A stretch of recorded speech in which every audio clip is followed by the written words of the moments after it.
Seguimos pues con nuestra serie en la que tratamos de explicar cómo funciona el sistema monetario, apoyándonos en estos vídeos creados por Dinero Positivo, Positive Money en realidad, que Dinero Positivo es en España, en el 2012 y que siguen estando totalmente vigentes. Sigamos entonces, nos quedamos aquí en el cuarto vídeo que dice ¿qué determina entonces cuánto dinero pueden crear los bancos?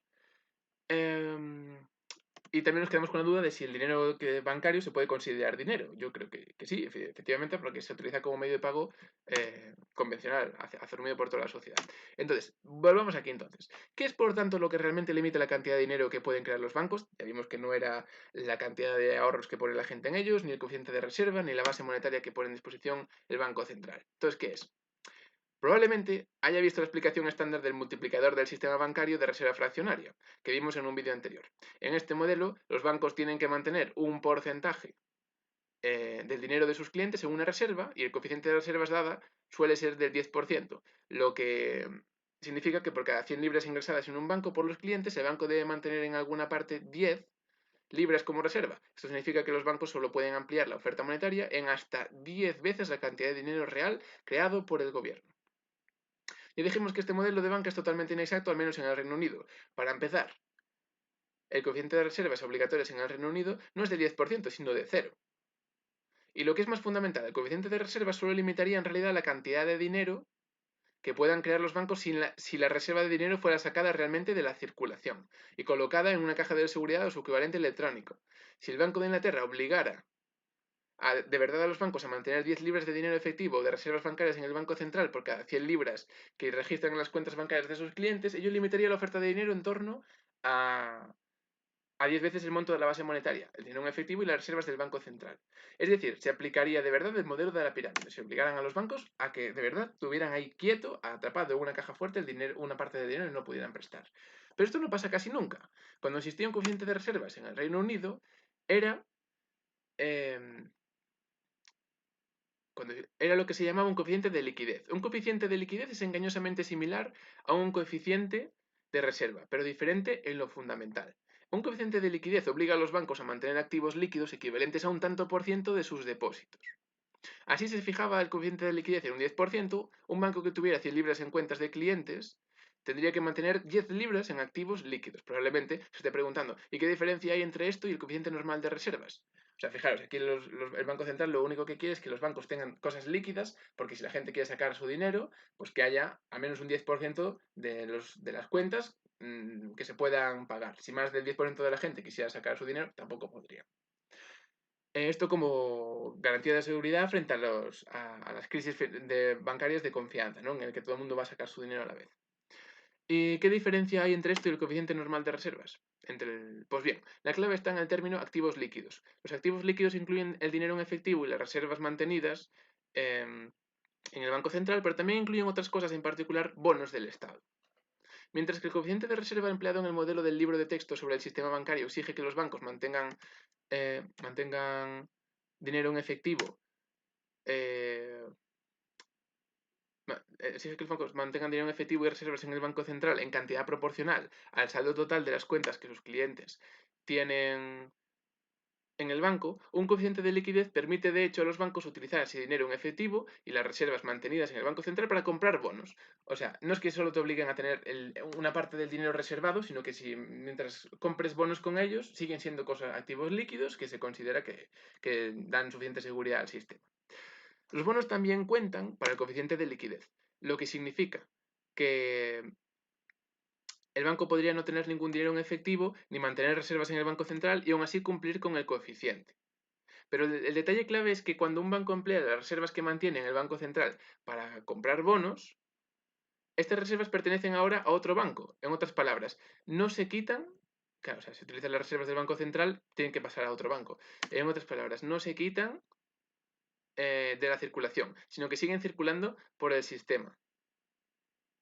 Ello significa que un coeficiente de liquidez, a diferencia de un auténtico coeficiente de dinero en efectivo y reservas mantenidas en el Banco Central, no tiene ningún efecto limitador sobre la cantidad total de dinero que el sector bancario en su conjunto puede crear. De esta forma, un coeficiente de reservas líquidas no limita la capacidad total del sector bancario para crear dinero.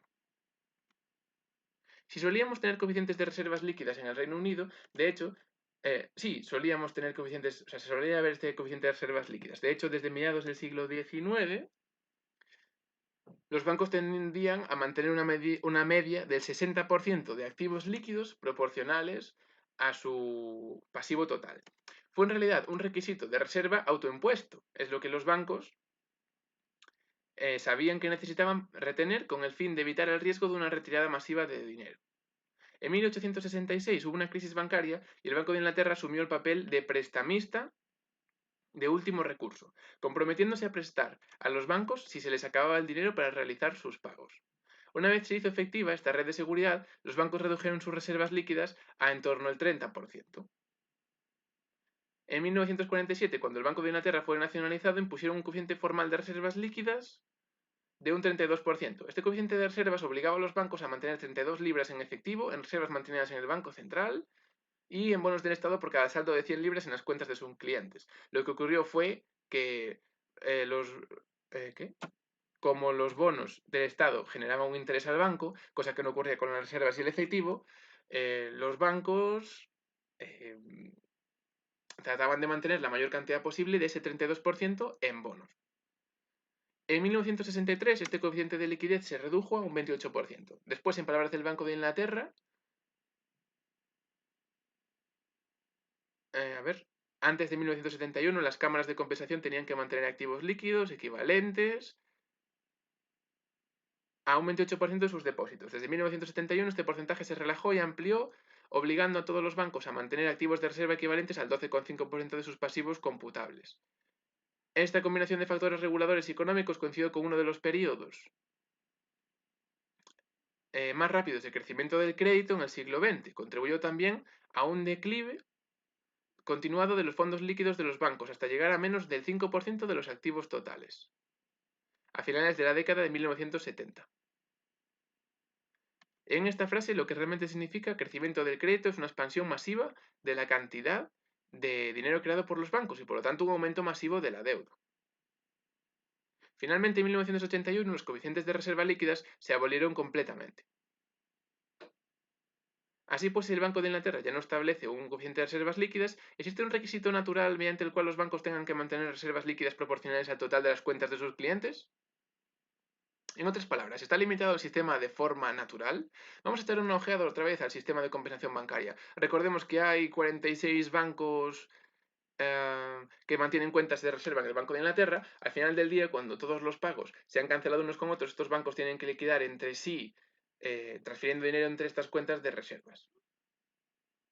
Lo importante aquí es que este sistema de cuentas de reservas mantenidas en el Banco Central es un bucle cerrado. Es técnicamente imposible que las reservas mantenidas en el Banco Central salgan del bucle porque las reservas mantenidas en el Banco Central son por definición números en las cuentas mantenidas en el Banco Central y solo el Banco de Inglaterra puede en realidad crear o destruir las reservas del Banco Central.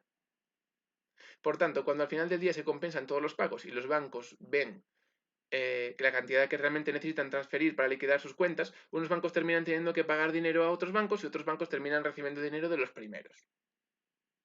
¿Qué ocurre si un banco no tiene suficientes reservas en el Banco Central al finalizar el día para realizar sus pagos a otros bancos? Bueno, pues como es un sistema de circuito cerrado, es matemáticamente cierto que uno de los otros bancos tendrá más dinero del que necesita para realizar sus pagos. Lo que ocurre entonces es que el banco que tiene más reservas en el Banco Central de las que necesita presta algunas al banco que no tiene suficiente. O sea, se prestan reservas entre sí. Este préstamo de reservas mantenidas en el Banco Central entre bancos comerciales se denomina mercado de préstamos interbancario y mientras los bancos que terminan con más reservas de las que necesitan estén dispuestos a prestarlas a los bancos con menos reservas de las que necesitan, todos los bancos pueden efectuar sus pagos y no hay nada de qué preocuparse. Por lo tanto, un banco puede de hecho hacer un préstamo, creando así nuevo dinero en manos del público, incluso aunque no tenga reservas, porque sabe que al concluir el día, cuando se compensen todos los pagos entre sí, habrá otro banco dispuesto a prestarle alguna de sus reservas para liquidar sus pagos. Obviamente le cobrará menos intereses que le está cobrando el banco a esta persona, si no, no se vería. De esta forma, siempre que todos los bancos aumenten sus préstamos, más o menos al mismo ritmo, la oferta de dinero puede seguir aumentando sin necesidad de reservas adicionales. Fijaros, si todos van creando más dinero en circulación, pues acaban compensando y no hacen falta más reservas para crear más dinero. Por tanto, los bancos no dependen realmente de si tienen reservas para crear dinero. pueden hacer primero el préstamo y tener después las reservas para liquidar el pago con los préstamos procedentes de otro banco. Y así, de forma colectiva, los bancos pueden aumentar la oferta de dinero casi indefinidamente sin verse limitados por la cantidad de reservas que mantienen en el Banco Central. De hecho, antes de la crisis financiera, la proporción entre el dinero creado por el banco y que estaba en manos del público y las reservas mantenidas en el Banco Central era del 80-1. O sea, la proporción entre el dinero del Banco Central y el efectivo y el creado por los bancos era de 80-1. Por supuesto, esto solo funciona si los bancos están dispuestos a prestarse entre sí. Si piensan eh, que los otros bancos no van a poder pagar, se negarán a prestar. Si algunos de los bancos deciden mantener sus reservas y se niegan a participar en el mercado de préstamos interbancarios, la certeza matemática establece que uno de los otros bancos tendrá dificultades para efectuar sus pagos. Si eso sucede, todo el sistema de pagos podría desmoronarse muy rápidamente. Eso es lo que ocurrió durante la crisis financiera. La única forma de evitarlo es que el Banco Central inyecte una cantidad tal de reservas que haga que cada banco tenga más reservas de las que necesita. Eso significaría que ya no necesitaría prestarse entre ellos, y es lo que en la práctica hizo el sistema de relajación cuantitativa o quantitative easing, al inyectar reservas en los bancos y hacer innecesario que se presten unos a otros. Obviamente, esto es un regalo, porque le estás regalando un dinero que es como dinero en efectivo a todos los bancos.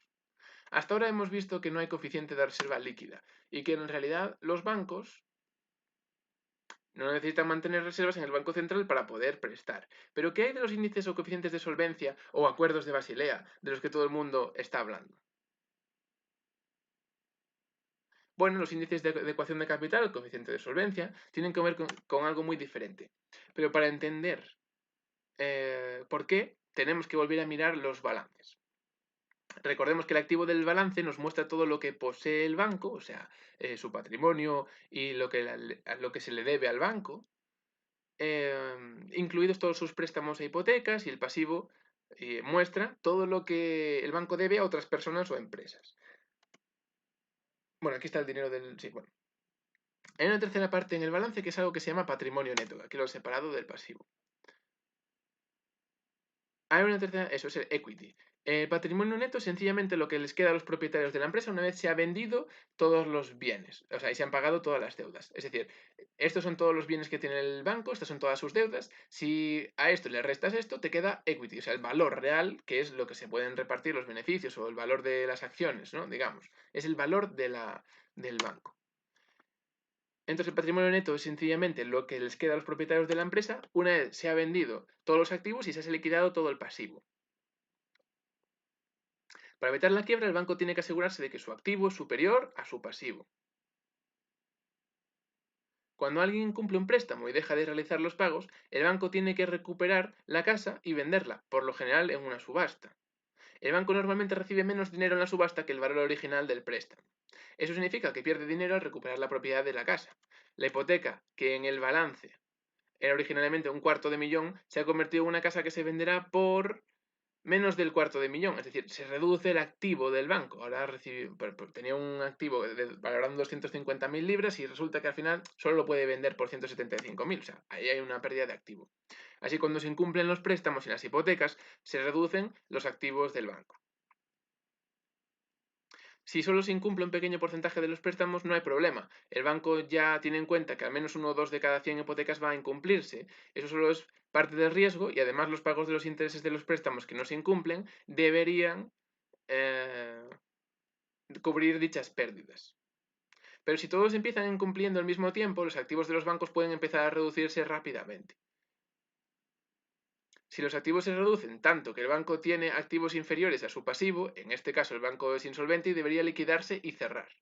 El problema es que mientras se liquida el banco, la mayoría de sus clientes no podrán tener acceso a su dinero, lo que puede causar grandes problemas en la economía e incluso desencadenar el pánico que lleva a la gente a intentar sacar dinero de sus otras cuentas, haciendo así que esos bancos tengan también dificultades. Por ello, para tratar de evitar que eso suceda, están los denominados acuerdos de Basilea, o índices de solvencia, también llamados coeficientes de adecuación de capital. Los índices de solvencia básicamente requieren de los bancos que mantengan un colchón lo suficientemente grande para absorber las posibles pérdidas de los bancos. Cuanto más grande es el colchón, mayor la cantidad de préstamos concedidos por un banco. Fijaros, aquí tenemos en los activos tenemos las deudas que ha concedido, que son lo que se le debe al banco, y los fondos propios y otros bienes del banco. Y aquí tenemos los depósitos, o sea, lo que le debe el banco a la gente, o sea, lo que la gente tiene depositado en el banco, su dinero en el banco, y el patrimonio neto, o sea, la aportación de capital de los capitalistas del banco, de los propietarios, de los accionistas del banco. Vale, y eso es ese colchón que puede absorber la diferencia, las pérdidas del banco.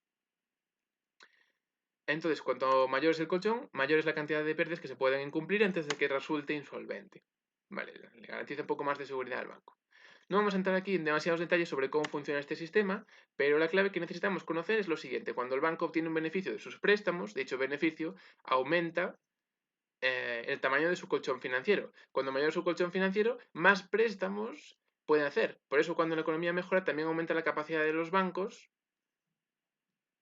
para prestar más. Eso los lleva a prestar más, a obtener más ganancias y a aumentar aún más eh, sus capacidades de préstamo. En otras palabras, los requisitos de adecuación del capital no limitan la capacidad de los bancos para crear dinero cuando la economía va bien. Sin embargo, sí limitan esta capacidad de los bancos para crear dinero cuando la economía va mal.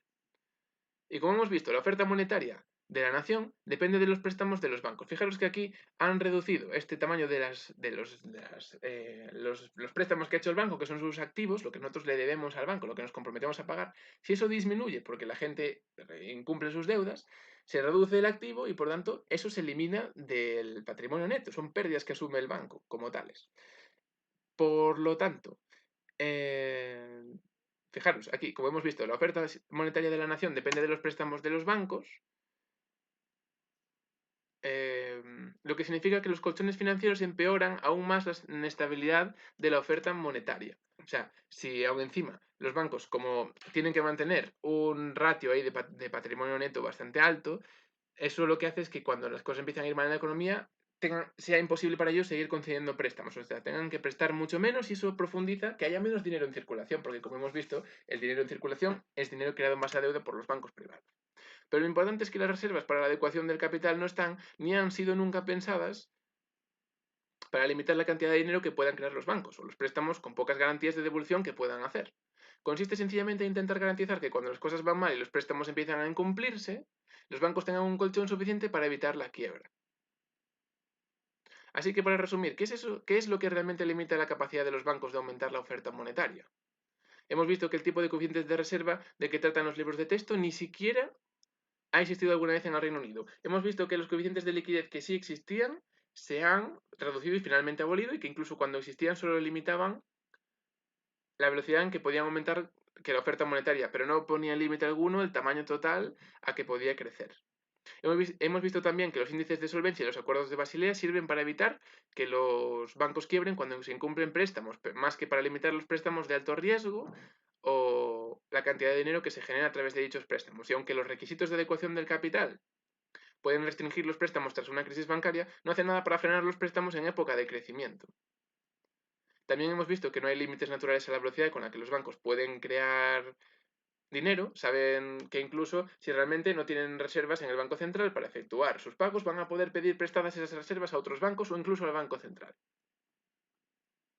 Todo esto se une para dar a entender que lo único que realmente limita la creación de dinero es la disposición de los bancos a conceder préstamos, y su disposición a prestar depende de la confianza que tienen. En otras palabras, la oferta monetaria de la nación depende de los cambios de humor de los bancos y los banqueros de alto rango que son quienes dirigen esos bancos. Es sin duda una locura que funcione así una economía. Bueno, estos vídeos están basados en el libro De dónde viene el dinero, de The New Economics Foundation y bla, bla, bla. Ese libro que me quiero comprar, pero no lo he podido comprar. Muy bien, vamos a seguir comentando estos últimos dos vídeos que faltan. ¿Crean dinero o es solo crédito? Sigamos con esa discusión de si el dinero que crean los bancos es dinero o es crédito o qué es exactamente, ¿no? Crédito, préstamos, deuda. Veamos. Hay gente que dice que los bancos no crean dinero, solo dan créditos. Es la respuesta típica que daría un funcionario a cualquiera que quiera negar que la banca crea casi todo el dinero que circula en la actualidad. Os voy a mostrar cómo las cifras indican que los bancos crean dinero y no solo crédito. Lo que tiene el crédito es que siempre va acompañado de algo llamado riesgo de crédito. Se trata del riesgo que existe si la persona o la compañía a la que has prestado no pueda devolvértelo. Si le dejas $50 a un amigo que no es de fiar y que te sigue debiendo del último préstamo que le hiciste, ese préstamo tiene un nivel de riesgo muy alto, dado que probablemente no te lo devuelva a tiempo. Por tanto, si los números que el banco añade a tu cuenta no son dinero, sino solo crédito, ese dinero se verá acompañado de cierto riesgo de crédito. O lo que es lo mismo, siempre existe el riesgo de que el banco no pueda pagarte el dinero.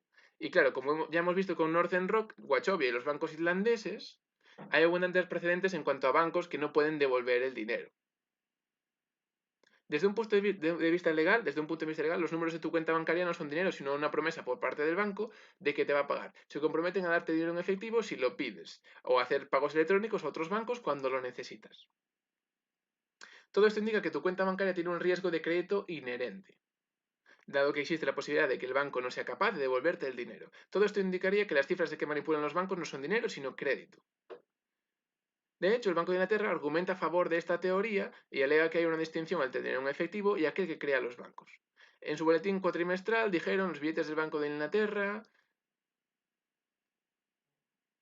el dinero en tu bolsillo, son una forma de dinero de banco central, otorgado al público, sin incurrir en riesgo de crédito, debido a que el Banco Central está respaldado por el gobierno. Interesante. Entonces el dinero en efectivo no tiene riesgo de crédito al estar respaldado por el Banco Central, que a su vez está respaldado por el gobierno. Pero los bancos comerciales no están respaldados por el gobierno, y eso implica que los números que aparecen en las cuentas corrientes tienen que ser crédito, y no dinero. Pero esperad un momento. El gobierno cuenta con un plan llamado Plan de Compensación de Servicios Financieros, o FSCS. Este plan promete pagarte hasta 85.000 libras si el banco quiebra y pierde todos sus ahorros. En caso de Europa, creo que son los primeros 100.000 o 200.000 euros de cada cuenta bancaria, en caso de que el banco quiebre y no sea capaz de darte ese dinero cuando quieras sacarlo. Puede que lo hayáis visto en los anuncios de la banca alardeando sobre esto. Se supone que esta garantía está financiada por un sistema de contribuciones repartido entre todos los bancos. Pero si este sistema no tiene suficiente dinero, tal y como hemos visto durante la crisis financiera, entonces son los contribuyentes quienes se ven obligados a pagar el resto. Pensad en las implicaciones. Este plan de garantía básicamente dice que el gobierno permite que el banco haga lo que le dé la gana con el dinero que has ingresado y que si lo pierde, utilizarán el dinero de otros para reembolsártelo y asegurarte de que no pierdas ni un penique. Podemos seguir alegando que los bancos no están respaldados por el gobierno. Resumiendo, las cifras que asientan los bancos en las cuentas privadas serían crédito y no dinero si, y solamente si, hubiera un riesgo creíble y no fueran capaces de devolvértelo. De ser así, los depósitos bancarios, las cifras en tu cuenta, sería una inversión de riesgo y cualquiera que ingrese dinero en el banco debería de asumir la posible pérdida parcial o total del mismo. De ser así, los bancos tan solo venderían crédito, aunque sus sistemas de pago te permitiera utilizarlo como dinero. Pero dado que el gobierno intermedia como garante de todo este crédito bancario, ya no hay riesgo alguno.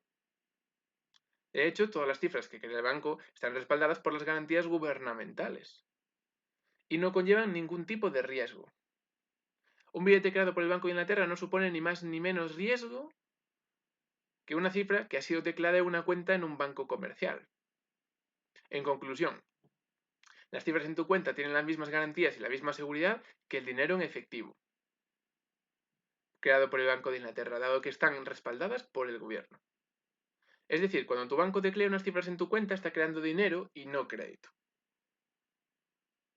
Cuando el gobierno intermedia para garantizar que no vas a perder un penique, aunque el banco cometa una insensatez y no sea capaz de pagarte, lo que antes era un riesgo de crédito por parte del banco, ahora es dinero libre de riesgo y respaldado por los contribuyentes.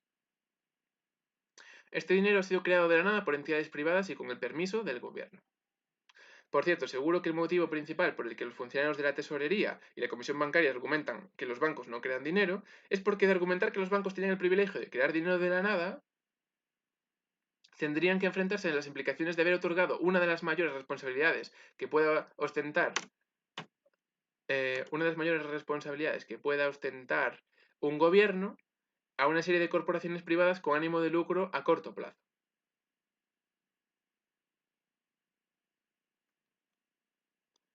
Vale. Y vamos al último vídeo entonces, a ver qué es lo que nos comentan. ¿Cómo se destruye el dinero? Porque estamos viendo cómo se crea el dinero. Se me parece lógico entender por un momento cómo se destruye entonces también. Pues vamos a verlo. ¿Cómo se destruye el dinero? Recordaréis que cada vez que se pide un préstamo, el banco crea dinero de la nada. Pues resulta que cada vez que se paga una deuda, el proceso se revierte y el dinero se destruye. De hecho, desaparece de la economía por completo. Esto es tremendamente importante dado que si la ciudadanía empieza a reducir su deuda, pidiendo menos préstamos y devolviendo sus deudas más a menudo, la cantidad total de dinero que hay en circulación comenzará a verse reducida. Si repagáramos colectivamente deudas por valor de 1 billón de libras, la cantidad de dinero en circulación dentro de la economía se vería reducido en 1 billón de libras. Habría 1 billón de libras menos intercambiando manos dentro de la economía. Si disminuimos la deuda significativamente, la reducción del dinero que hay en circulación podría encoger la actividad económica hasta detenerla por completo. Basta con recordar los problemas causados por la negativa de la banca a, seguir prestando durante la crisis, durante la contracción del crédito. Aquí vemos una cosa que pone deuda, que baja, o sea, conceden menos deudas, la deuda disminuye y el desempleo aumentó al mismo tiempo, porque disminuye la cantidad de dinero en circulación. Aunque todos creamos que quitarnos la deuda de encima es muy buena idea y nos encantaría ser capaces de hacerlo, mientras el sistema permanezca inalterado será imposible reducir la deuda colectiva, sin ralentizar y potencialmente destruir toda la actividad económica. Vamos a ver exactamente cómo se destruye el dinero cada vez que se salda una deuda.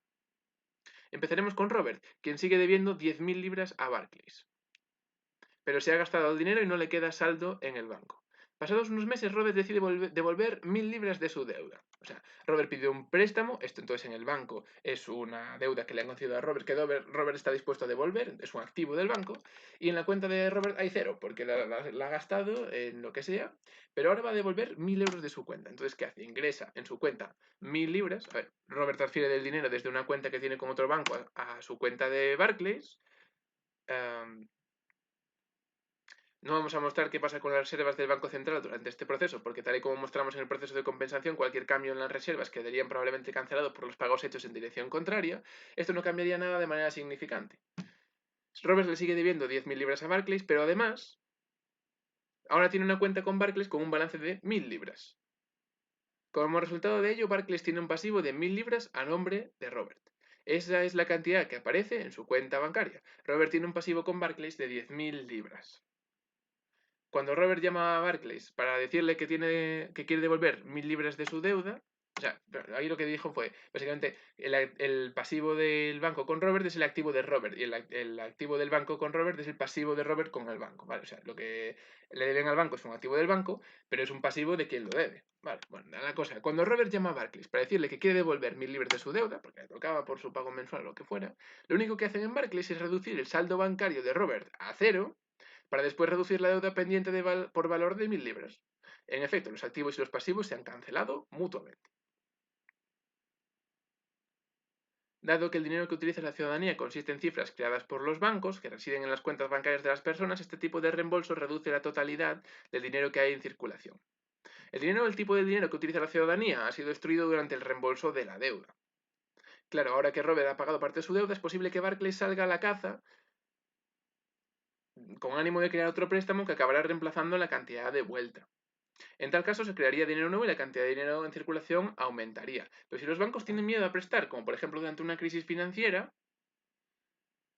y a la par que la ciudadanía está intentando reducir su deuda, entonces la cantidad total de dinero que hay dentro de la economía se reducirá, y vamos dicho de otra manera, a ver, esto fue un poco rápido, la cantidad total de dinero que hay dentro de la economía encogerá. Vamos a reiterarlo de la manera más sencilla posible. Si queremos que haya más dinero en circulación, tendremos que contraer más deuda. Y si queremos menos endeudamiento dentro de la economía, acabaremos con menos dinero. Vale, suficiente. Creo que con esto ha quedado bastante claro muchos de los aspectos que estábamos comentando de, cómo funciona el sistema bancario. Evidentemente es complicado y cuesta al principio de entender, pero ya sabéis, cualquier duda dejadla en los comentarios. Os dejo el link también a esta lista de reproducción para que lo podáis ver por vosotros mismos. Y nada más, espero que haya sido ilustrativo, útil y que por lo menos os haya aclarado un poquito más cómo funciona esto o que os haya hecho preguntaros alguna cosa. Nada más, un saludo a todos, gracias por verme y nos vemos por ahí. Hasta luego.